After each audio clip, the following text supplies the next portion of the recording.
হ্যাঁ বিরু, কেমন আছো বারা? তুমি ভালো আছো? तो hey everyone, welcome back to my another blog. So भाई मैं हूँ आरजे। तो गाइस, ऊपरे हाईवे, नीचे बागान, মাঝখানে আমি আর আমার বাইক। ভাই চেক করো একবার bike. Wow, nice. This is my bike bro. তো গাইস চেক করো, আমি বর্তমান তো আমার কাছে Insta360 নাই, তো সেটার কমি দূর করার জন্য ভাই আমি লাগিয়েছি এখানে একটা ক্যামেরার সাথে আসে, আমি এক্সট্রা করে কিনছি এই মালটাকে। तो এটাকে पूरा ग्लू व्लू दिए लगाई नहीं। जो भी नाम है इसका आप लोग जानते होगे, और नहीं जानता है तो गूगल कर लेना, मेरे को नहीं पता क्या नाम है इसका।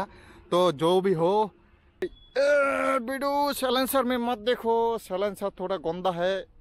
अच्छा इधर देखो, इधर पैसा लग रहा है भाई, कमेंट में बताओ मेरे बाइक।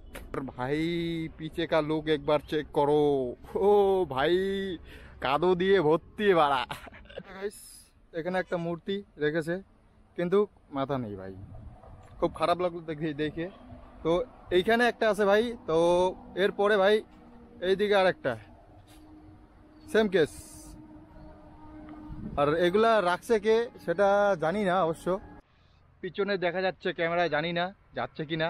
তো পিছনে আছে শ্মশান ভাই, একদম বিলকুল हवा हवाबाजी, श्मशान में हवा हवाबाजी लगता है। और चारदिके पूरा हवा आएबे, एकदम मन खुले खुला हो जाएगा भाई। तुम्हें एक बार श्मशान में आके देखना, मन जिदू खुला वाला ना हुआ ना भाई, तो मुझे फिर बताना। अच्छा तो चलो भाई, आज के लिए इतना ही था, और मिलते हैं अगली वाली पार्ट पे, वीडियो पे। सॉरी पार्ट तो नहीं, वीडियो पे, अगली वाले वीडियो पे मिलते हैं भाई। तो ये चीज़ चेक करके मेरे को कमेंट करना भाई। इधर जो है एक चीज़ और उधर एक चीज़, और इधर मेरा थोड़ा बहुत अड्डा का अड्डा जगह वाला सीन। तो चलो वीडियो यही ख़त्म करते हैं।